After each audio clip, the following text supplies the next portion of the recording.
Je sais que vous l'attendez avec impatience. Tous les matins, j'ai nommé Judith Mergui qui est avec nous. Bonjour Judith. Hello, bonjour Christophe, bonjour Ilana, bonjour Samantha, bonjour les auditeurs, bonjour oui. tout le monde. Alors c'est la revue de week-end comme tous les lundis, on l'attend. La manifestation en tout cas, ce samedi 1er mai marquait le retour des manifestations dans la rue après une précédente fête du travail confinée, c'était l'année dernière. T'imagines ce que c'est le premier truc qu'on veut retrouver nous du monde d'avant, les Français? Ça te dit quoi de ta vie si après des mois de confinement, quand on te dit qu'est-ce que tu aimerais retrouver du monde d'avant, tu réponds allez manifester, rendez-moi mon droit de gueuler, d'accord? Non mais sérieux, les Anglais sont repartis voir du foot, les Italiens des fashion shows, les Grecs ils ont repris le travail. Ah non, ça non ils pouvaient pas parce que ça, après, sinon ça allait combler la dette, ça laissait tomber. Les Républicains envisagent l'exclusion de Renaud Muselier après son alliance avec La République En Marche en PACA. Renaud Muselier se défend. Je veux fabriquer la meilleure équipe possible pour la région et nous choisirons les meilleurs d'où qu'ils viennent. Ouais, enfin t'es gentil, bah ça a un coût, tes rêves d'équipe parfaite, là, parle à des agents de joueurs, tu verras. Hein, tu verras qu'ils te diront que les transferts c'est pas si facile, eh non. Avec les joueurs de foot déjà c'est pas simple, mais alors avec vous les joueurs de pipeau, un mercato avec des politiques, tu te rends compte ça, l'enfer. Alors organise-moi tout ça, allez, on rachète Valls à Madrid, tiens, vous savez quoi, on transfère Marine. Oh si, elle sera très bien au Bayern, elle serait très bien, tiens.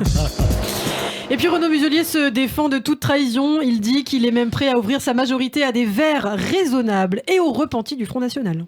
Ah oui, donc en fait tu ratisses très large, frérot, toi. Bah non, parce que là si t'as pris la gauche, la droite, l'extrême, les verts, tout ça, ça fait toute la France en fait, hein. Est-ce que ça s'appellerait pas un peu manger à tous les museliers, Renaud? Anne Hidalgo n'est pas favorable à une primaire de gauche.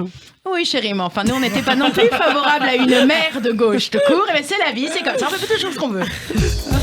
De son côté, Marine Le Pen a lancé sa campagne ce 1er mai 2021. Oui, et alors le premier truc qu'elle a fait en geste un petit peu fair-play, annonciateur d'un esprit cordial, et sain, j'allais dire, hein, pour une campagne 2022, eh bien c'est qu'elle a défoncé le président Emmanuel Macron.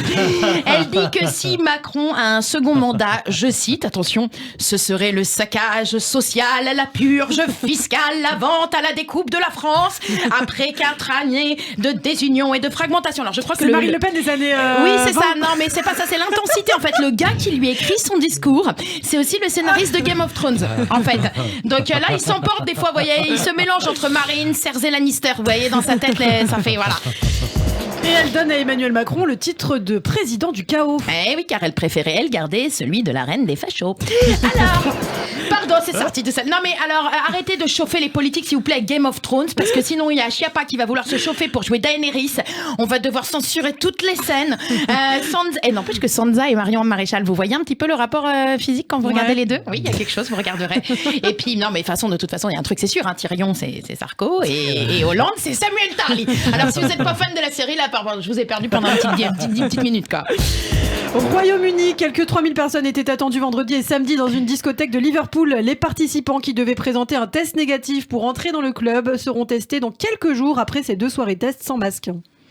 Eh, sérieux, moi je veux, toi, tester des boîtes de nuit en post-Covid, sérieusement. Non mais, attends, tu m'étonnes en même temps.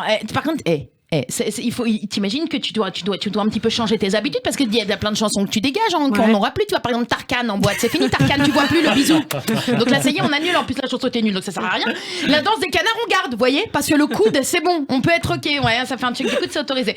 Non, mais voilà, moi, c'est sûr que ça, c'est un test que j'aurais aimé faire, tester des boîtes de nuit. Je sais pas s'ils ont eu le Covid quand ils les ont retestés, mais en tout cas, puisque ça a pécho, enfin voilà. Tu te rends compte, tu t'imagines, moi, si on revoir le bas du visage d'une femme, ça va leur faire tout drôle en Iran quand ils vont essayer.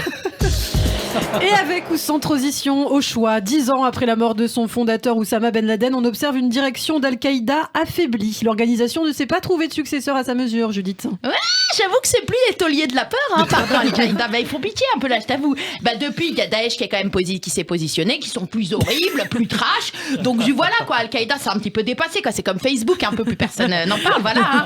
T'as que des anciens qui en parlent. Bon, c'est du terrorisme vintage. Et puis, pour terminer, Thomas Pesquet, l'astronaute français, parvient à photographier la Bretagne depuis l'espace avec son smartphone. Incroyable. Attends,